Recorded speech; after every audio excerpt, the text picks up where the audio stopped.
Yo mga kamangki, for today's video, mag-unbox na naman tayo ng another Disney Deluxe figurine playset. This time, meron tayong Alice in Wonderland set from 1951 Disney Animation Classic. Ayan, ang ganda, tignan nyo sa box pa lang, no? Ito yung gilid.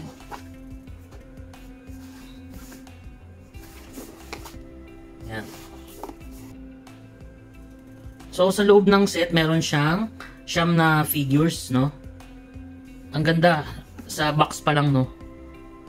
Ang ganda niyan, ang ganda ng kulay, very vibrant. Hindi masakit sa mata, hindi madumi tignan.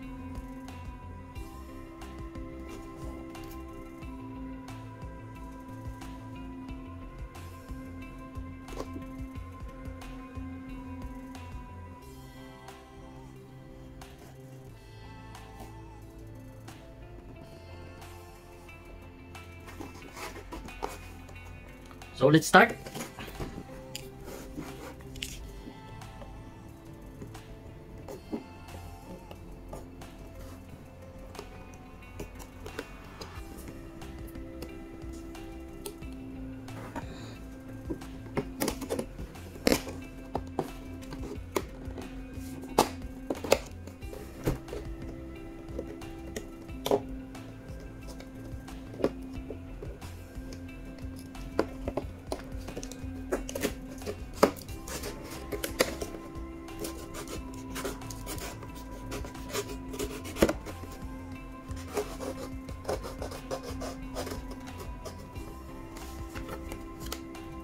Ayan, ito siya sa ilalim.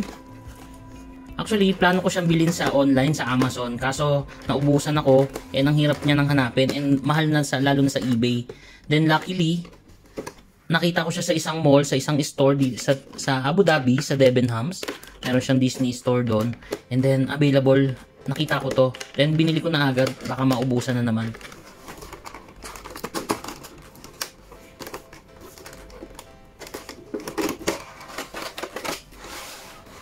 So, yung art box niya, ayan, pwede pa niyang itago or pwede niyo siyang i-display ulit gamit tong background na to. Ayan, ang ganda. Wow. Bango. Kita nyo naman, guys. Ang ganda ng kulay. Napaka-colorful. Hindi tinipid yung kulay, no? Siguro mga ilang beses ko pa lang napanood yung Alice in Wonderland. Siguro less than 10 or more than 10. Bata pa ako, sobrang amazed ako sa Alice in Wonderland. Lalo na merong ibang version na pinalabas to sa TV. Na Tagalog, na tinagalog dub. Pero this time ito yung English version sa American version ng Disney Animation noong 1951. So, isa-isay natin.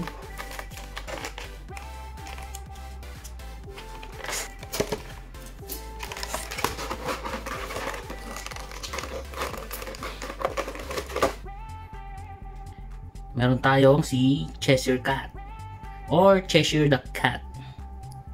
Yan, ito yung parang nawawala siya, nagiging invisible. Ganda. Yung illusion niya na ayun, yung magiging invisible siya. Mawawala siya. Nagkaroon nga din pala ng live action version to na pinagbibidahan ni Johnny Depp as Mad Hatter. Yan, ganda oh.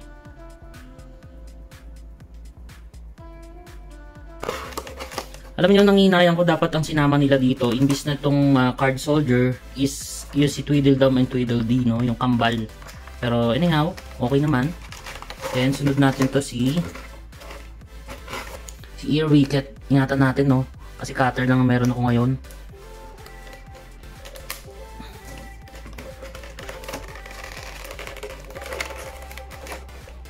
Ingatan nyo guys at medyo sensitive.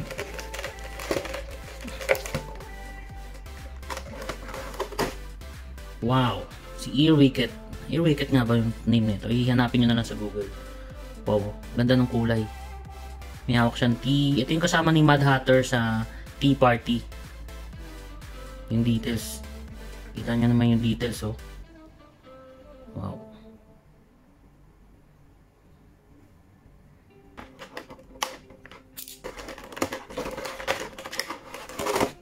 Ito naman yung King of Hearts. So ito yung syempre yung kung may queen, ito yung King of Hearts. Ito Ito medyo parang mabait yung role niya sa animation, no. Yung laging gusto niya kasama siya sa i-mention kapag i-announce yung name ng Queen of Hearts. Ang ganda ng kulay. Maliit lang siya sa talaga kahit sa palabas. Yan, makulit to. Ang cute. King of Hearts. I'm glad sinama nila tong King of Hearts. Gusto ko yung character na yan.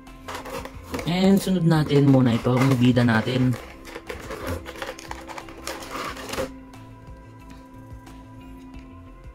Ito naman yung bida natin, si Alice, no. Tingin ko itong isa sa pinaka-sensitive na figure kasi malambot lang yung paa niya, oh.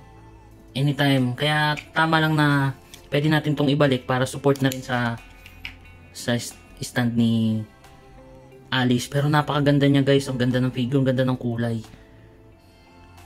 Ayan. Yung mata niya, thank God kasi hindi kalat-kalat yung mata niya. Ganda. Ganda ng pagka-pink. Si Alice.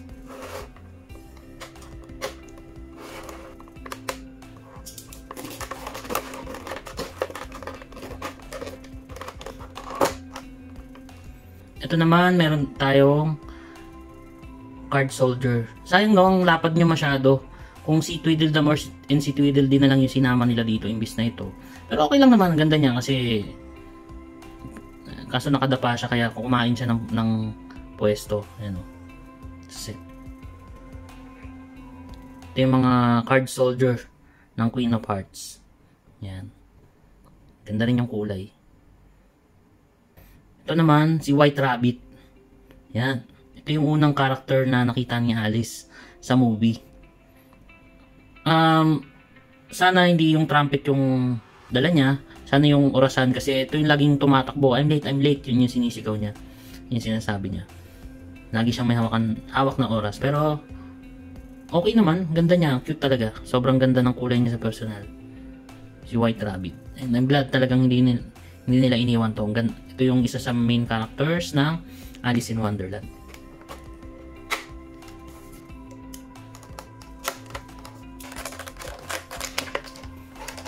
Siguro ito na yung isa sa most sensitive na character sa set kasi ito si Mr. Butterfly. Naka-float siya, oh.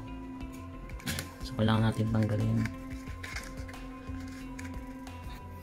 Wow guys, nahirapan akong tanggalin yung support na to. Ayan. Dahil napaka-sensitive. Ito mas sensitive kaysa kay Alice. Kasi ang lambot nito, oh. Kita nyo, oh. Lambot. So anytime, pag nagkamali ka, pwedeng mabali siya, no. Ito naman si Mr. Butterfly. Actually, mas okay sana siya kung siya si Caterpillar, no? Kasi bago siya naging Butterfly, pinakita doon is si Caterpillar muna siya. Habang nagyoyosi. Parang shisha pala. Yan. Ito na yung butterfly form ni Mr. Caterpillar. Yan, ang ganda niya. Ang cute. Yan, oh, naka-float siya. Wow.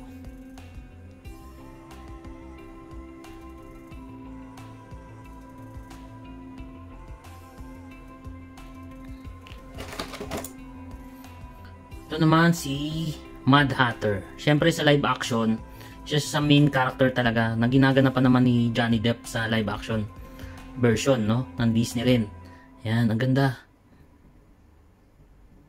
And buti sinama nila yung daga. Nakalimutan ko sino yung daga na parang lasing lagi doon. Ayan, o. Na nasa loob ng tasa. Ayan, or ng kettle. Ayan, ang cute. Ganda ng pagkakadesign sa kanya. Ganda ng kulay.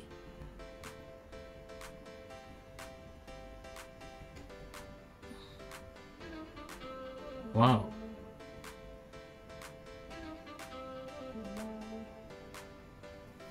And of course, last but not the least, ang ating main villain, no? Isa rin siyang iconic villain ng Disney, si Queen of Hearts.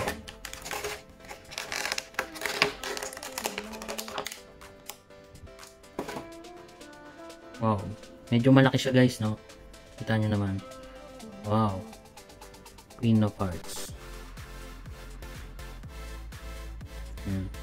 May hawak siyang flamingo na ginagamit niya para mapalo to. So, kung pagdidikit niya yan, ito siya, ganyan yung itsura niya. Pag yung laro doon sa movie,